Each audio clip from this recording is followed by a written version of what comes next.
Hey, welcome everyone. There's a wonderful little snapshot at the start of Luke chapter 15 as Jesus is teaching the crowds. At the back of the crowds, you can see the immaculately dressed Pharisees and the Jewish leaders with a look of disdain on their faces. And right up close to Jesus, hanging on his every word, are the dirty and disgraceful types that a devout and respectable rabbi should never allow close. Luke 15 says, "By this time, a lot of men and women of questionable reputation were hanging around Jesus, listening intently. The Pharisees and the religious scholars were not pleased, not at all pleased. They growled, 'He takes in sinners and eats meals with them, treating them like old friends.'" Michael Frost tells this story in his book, Surprise the World, 5 Habits of Highly Missional People. He says, "I remember meeting a Southern Baptist minister who told me his neighbour both claimed to make the best margaritas in all of Oregon and who regularly hosted margarita and poker nights in his garage. All the men from the neighbourhood attended, but the Baptist pastor never accepted an invitation to join them, believing this would be a strong witness to his faith. When I heard this," says Frost, "I asked the pastor how many times his neighbour had asked him any questions about his faith in Christ. 'Never,' he replied. I asked how often he'd ever shared anything of his faith with his margarita-making neighbour. Again, the answer was never. You see, it's not questionable when a Baptist refuses to attend a margarita and poker night. It's expected. So, says Frost, I challenged this pastor to accept the next invitation he received, and he took me up on it. His neighbour nearly fell over in shock. The Baptist minister joined the gathering in the garage, and yes, true to his convictions, he just drank soft drink, but no one minded. He ended up having more conversations about faith than he'd ever had in ages. A Baptist pastor at a margarita and poker night was a surprise. It evoked questions. Says Frost, all I'm asking initially is that you invite 3 people to share your table, at least one of whom isn't a churchgoer. But what you'll find happening is that people will reciprocate your hospitality. You'll start getting return invitations, and when that happens, you've got serious traction. In the story of Zacchaeus, Jesus meets up with this hated tax collector and this rip-off merchant and goes to lunch at his place. And well, we all know there's no such thing as a free lunch, is there? But it's round the table in relationship and in acceptance by Jesus that Zacchaeus is transformed and salvation is declared. Luke 19 says Jesus entered Jericho and made his way through the town, and there was a man there named Zacchaeus. He was the chief tax collector in the region, and he had become very rich, and he tried to get a look at Jesus, but he was too short to see over the crowd. So he ran ahead and he climbed a sycamore fig tree beside the road, for Jesus was going to pass that way. And when Jesus came by, he looked up at Zacchaeus and called him by name. "Zacchaeus," he said, "quick, come down. I must be a guest in your home today." Zacchaeus quickly climbed down and took Jesus to his house in great excitement and joy. But the people were displeased. "He's gone to be the guest of a notorious sinner," they grumbled.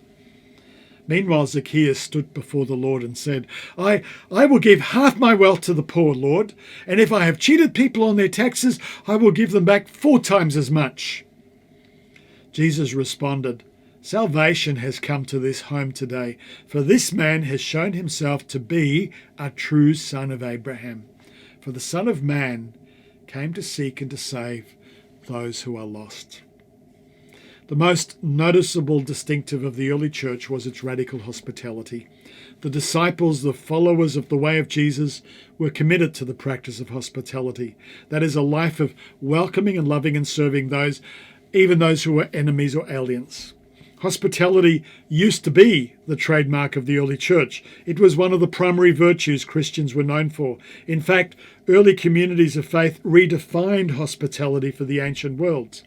And in his book, The Rise of Christianity, as we saw in our online service, sociologist Rodney Stark explains that most outsiders thought of the early church as a dubious cult, and that resulted in tragic periods of widespread hospitality and persecution.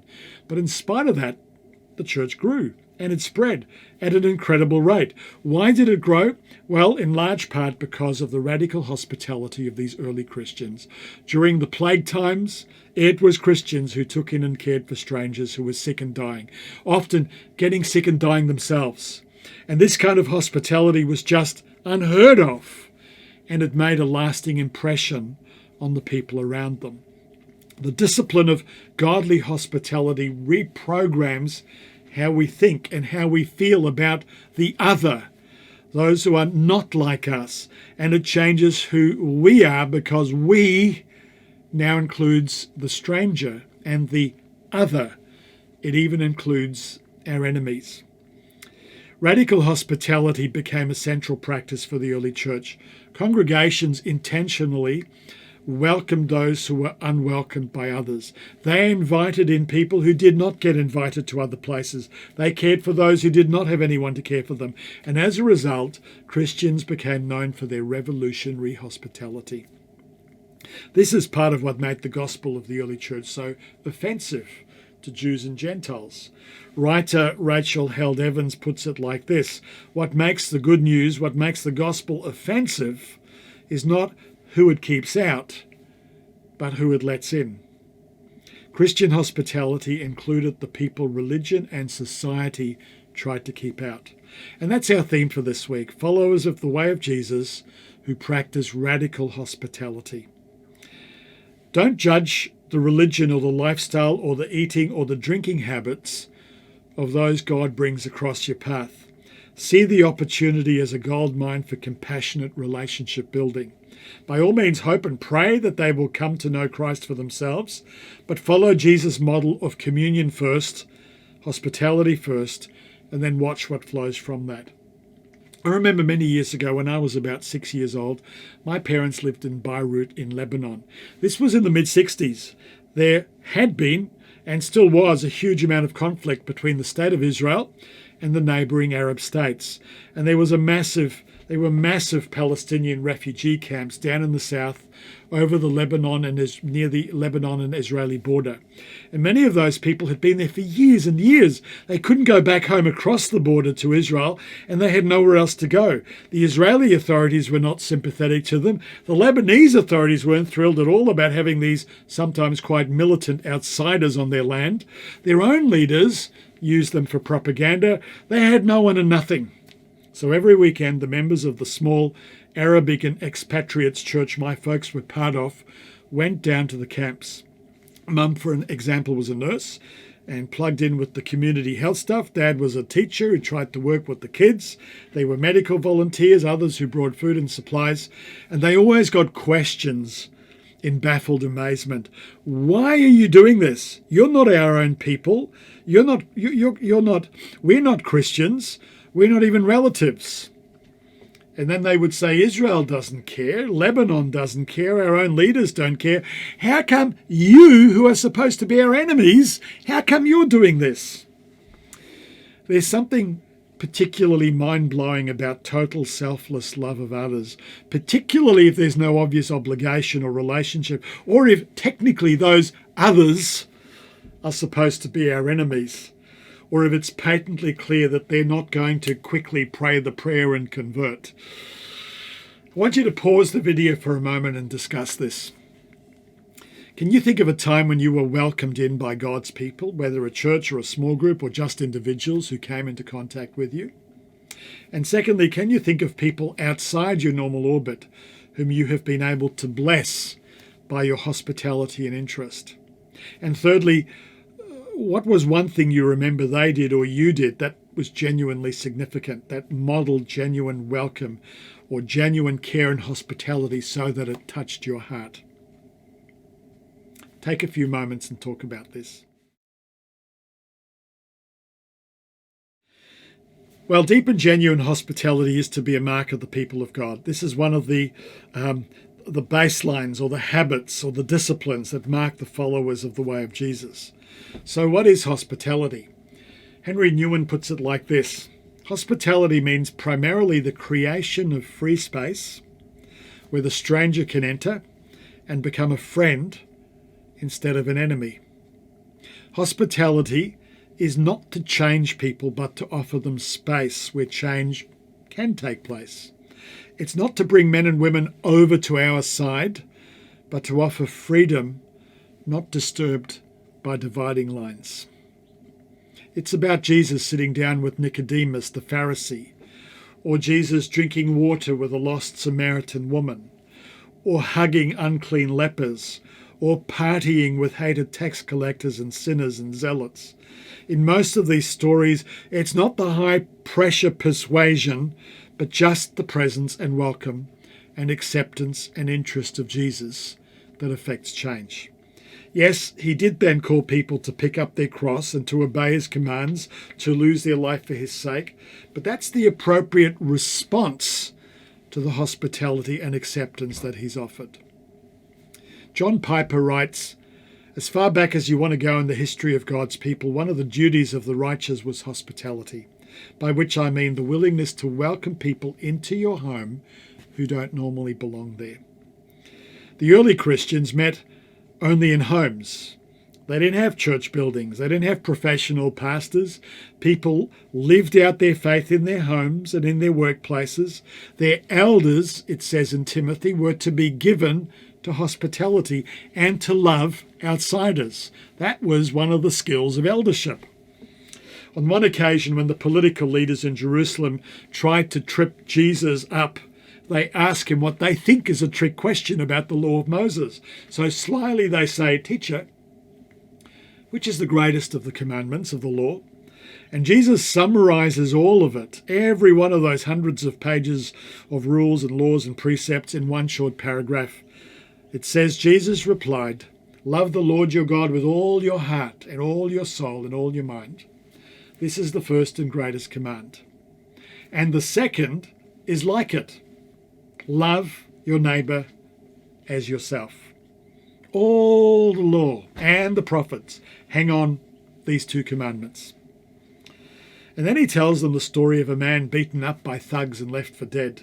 And the person who comes and saves him, gasp, is not the righteous priest on his way to a worship service or the Levite with a postgraduate Bible college degree, but a stinking, hated, heretic Samaritan who reached out across racist boundaries to his enemy, even at the risk of his own life. This is the summary of all the law. Long before Jesus, the laws of ancient Israel called on people to care practically for the poor, regardless of citizenship. Deuteronomy chapter 24 says, "When you beat the olives from the trees, do not go over the branches a second time. Leave what remains for the foreigner, the fatherless, and the widow." Deuteronomy 10 says, "For the Lord your God is the God of gods, the Lord of lords. He is the great God, the mighty and awesome God who shows no partiality." You can't bribe him. He ensures that orphans and widows receive justice. He shows love to the foreigners living amongst you and gives them food and clothing. So you too must show love to foreigners, for you yourself were once foreigners in the land of Egypt. That's an amazing thought. The Creator has given me more than I need, not just so I can enjoy more, but so that I can give it away and share it with those who have nothing. The surplus of the rich actually belongs to the poor. It is no exaggeration to say that charity was an invention of ancient Judaism. In the Old Testament, it's a serious command. You must allow the poor access. The poor are stakeholders. And so even if you own the land, you're supposed to allow some access to the poor to that land. Because at the end of the day, you don't have absolute ownership of that land. You're only looking after it on behalf of God. You yourself are a tenant of God. In the New Testament, the church community developed such an awesome reputation for charity, for care and for hospitality to the poor and the outsider, that by the time you get to the year about 329 AD, imperial officials decide that churches should be exempt from taxation. The reason was really practical. Who else was going to look after the destitute? The legislation itself said the wealthy must be there to support the obligations of the secular world, the state. The poor are maintained by the wealth of many churches. No one else cared, just the churches. Long before anyone had thought of state-sponsored welfare, charitable services in the later Roman Empire were entirely the province of the church. Says Christian sociologist Rodney Stark, the key factor, I think, in the growth of Christianity was community. In a world that had no social services, a world which had many slaves and many poor people, here was an organisation in which people took care of one another, which in a sense provided social services that weren't there for anyone else. I'm not sure, he says. I'm not suggesting that people joined Christianity for ulterior motives or just because they got a free meal, but there were enormous advantages, and that certainly didn't hurt. And so, as the church got on with the serious business of hospitality, of charity, one emperor panicked. Around 360 AD, Emperor Julian despised these new Christian upstarts. He was worried they were going to take over the Roman world by stealth with their good deeds. And so there is a letter we've got where he actually writes, "The Galileans have devoted themselves to philanthropy. They have their so-called love feasts or hospitality or service of tables. They call it by many names because they have many ways of carrying it out. And the result is that they have led very many others into their atheism." He calls it atheism because it denied the Greek and Roman gods. They didn't have statues like the Romans did. Interesting thing, the emperor himself was concerned that the Christians were changing the shape of the empire. Perhaps the most interesting letter is one he then wrote a few years later to the pagan high priest of Galatia, a man named Arcasius. And in this letter, he gives the equivalent of millions of dollars of the imperial purse to establish a welfare system in the pagan temples, modelled on the one he saw in Christian churches. He wanted to beat the Christians at their own game. So in Julian's letter, he effectively says, this is a paraphrase, "We've got a public relations problem here. These Christians whom we persecute from time to time as a way of justifying Roman law and customs, they're making us look bad. They're caring not only for their own poor, they're caring for our poor as well. So here's the deal.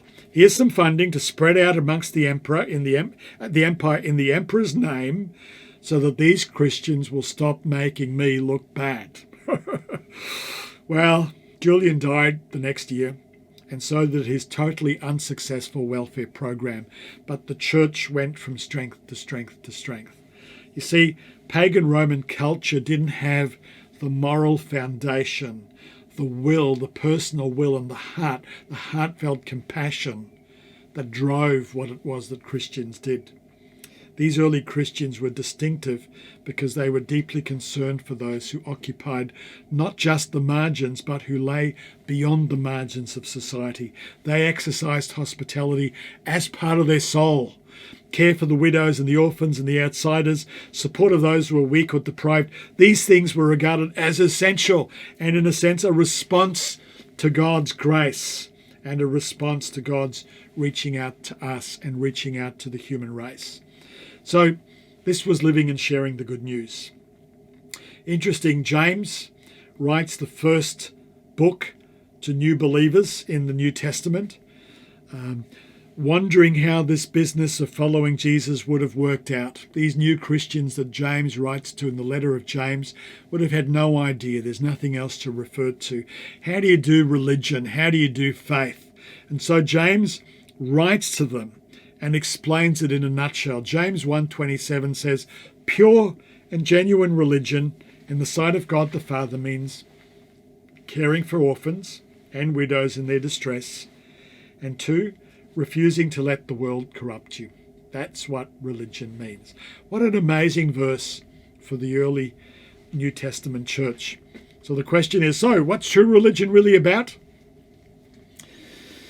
And I'm imagining there would have been people who would have expected James to say, well, let's talk about liturgy, let's talk about the garb that priests should wear, let's talk about what sort of communion vessels you should use in the church, or what the seating should look like, and what style of music is most, amenable to God. He doesn't talk about any of that stuff. None of that really matters. There's nothing about what creed to speak or how the Bible should be read and all that stuff. It's about genuine hospitality.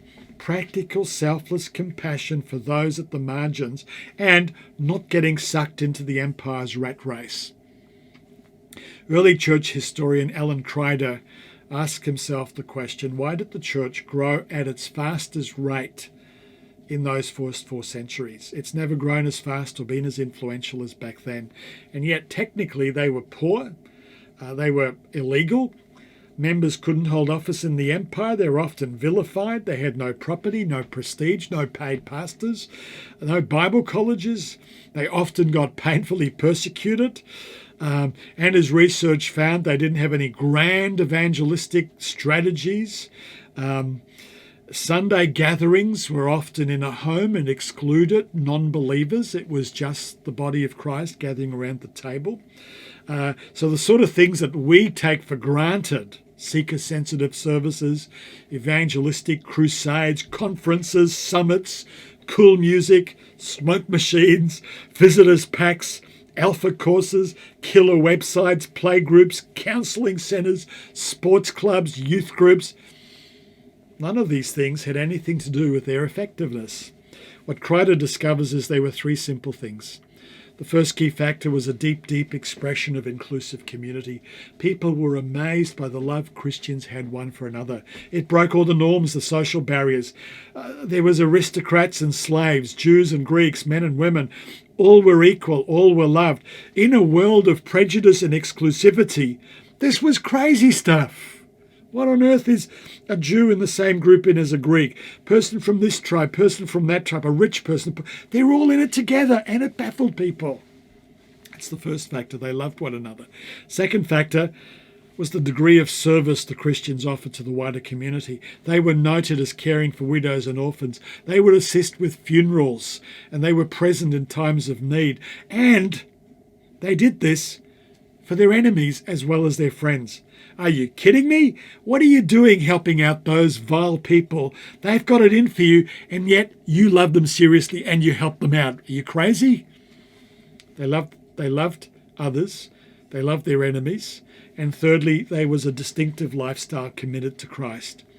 Those early Christians refused to take up arms.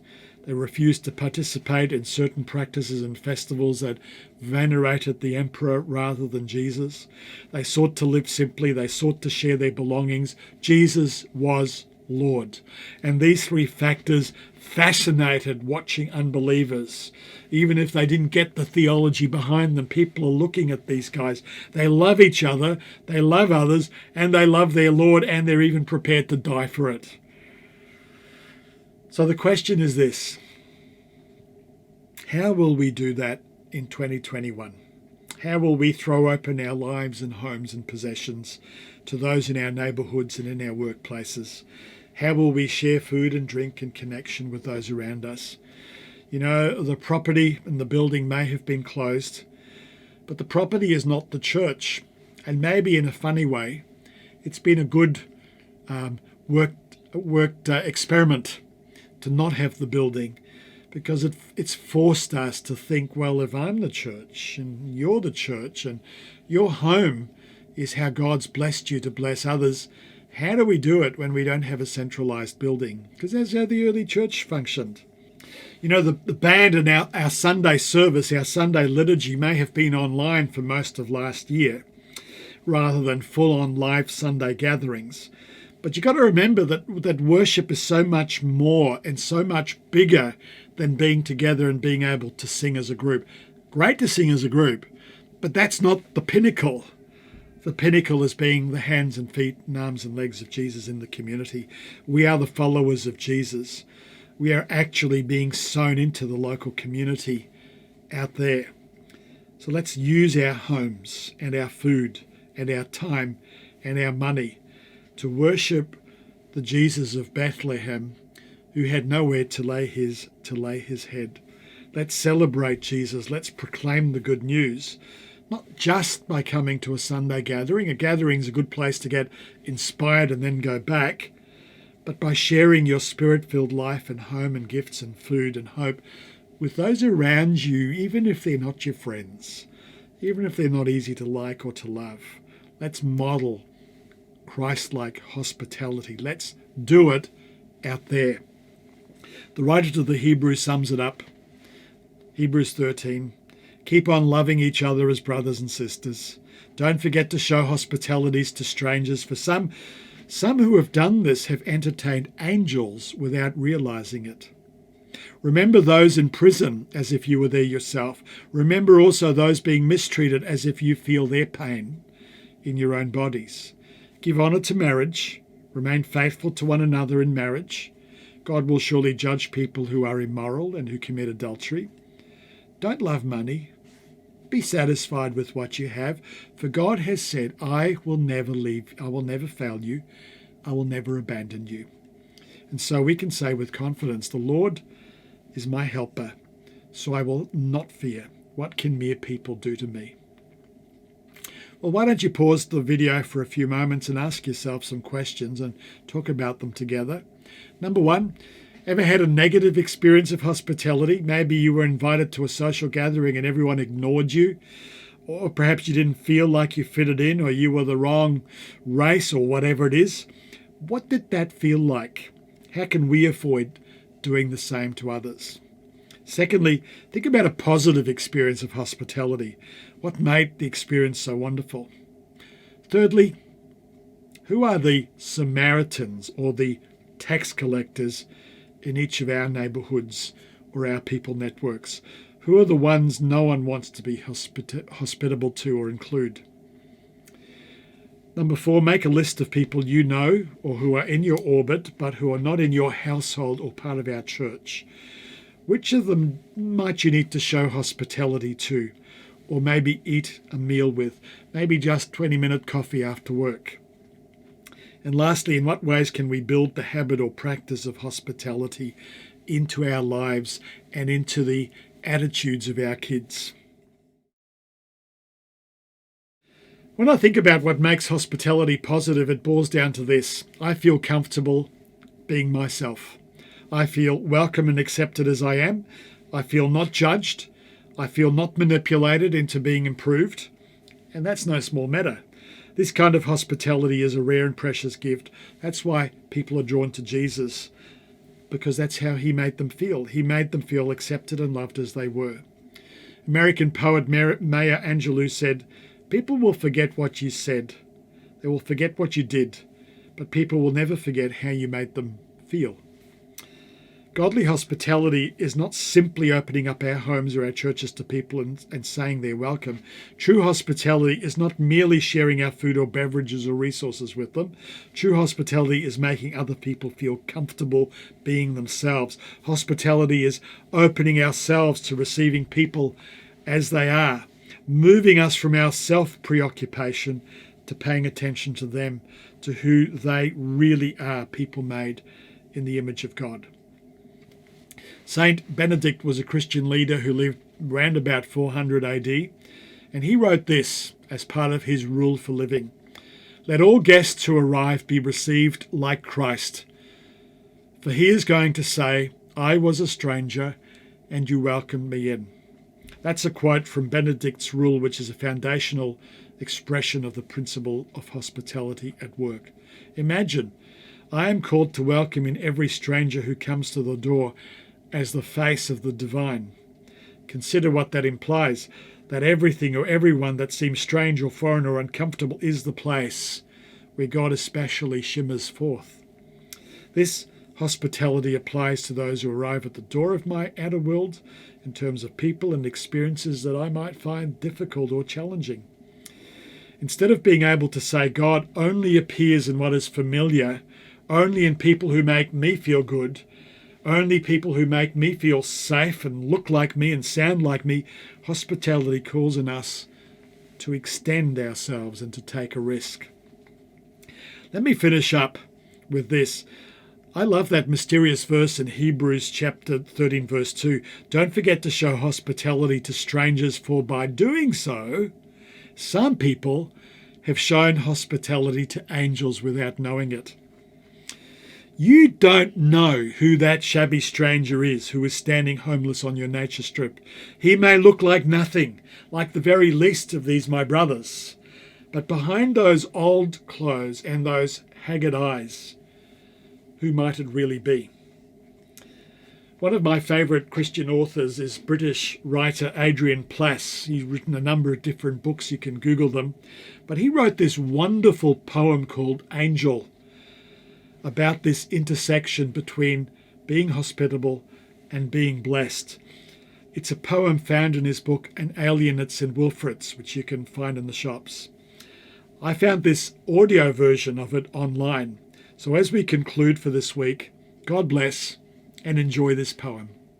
6 o'clock, the sky that evening, autumn grey, a shining dome, the sun a glowing tangerine that rolled along the far horizon. Don't remember where I'd been. He was just a shabby figure standing by the roadside near my home. I parked the car and stood a while, enjoyed the way October daylight sweetly, sadly dies, then turned and walked towards the stranger. Don't know why, except that as I passed I'd seen a warm and strange expression in his eyes. When I asked where he was heading, he just smiled and said, "Well now, my friend, I don't believe I know, but that's no reason not to go unless you need me.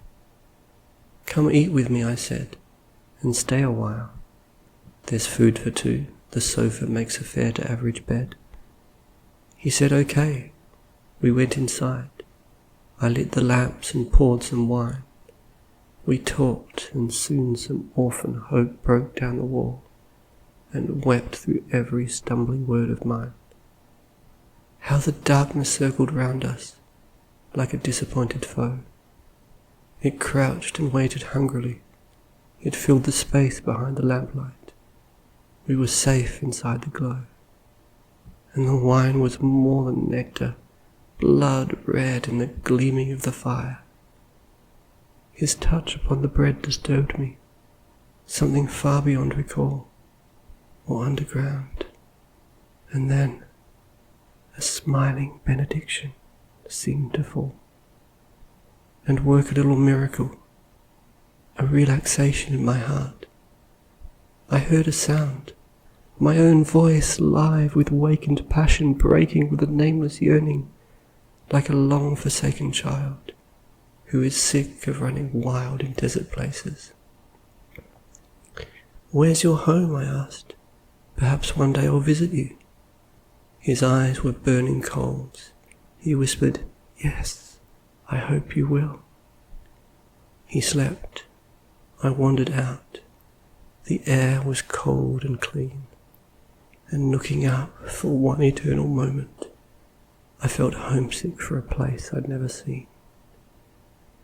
Later, when the day was breaking, later when the day was there, when I awoke in strange distress to find the morning grey and silver, I was quick to rise and dress, almost ran towards the stairway hoping that my friend would still be there.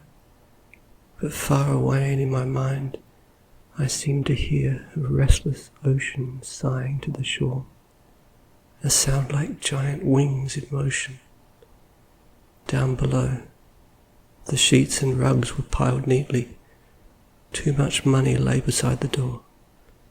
Though I called out through the doorway, in my heart I knew he must be gone.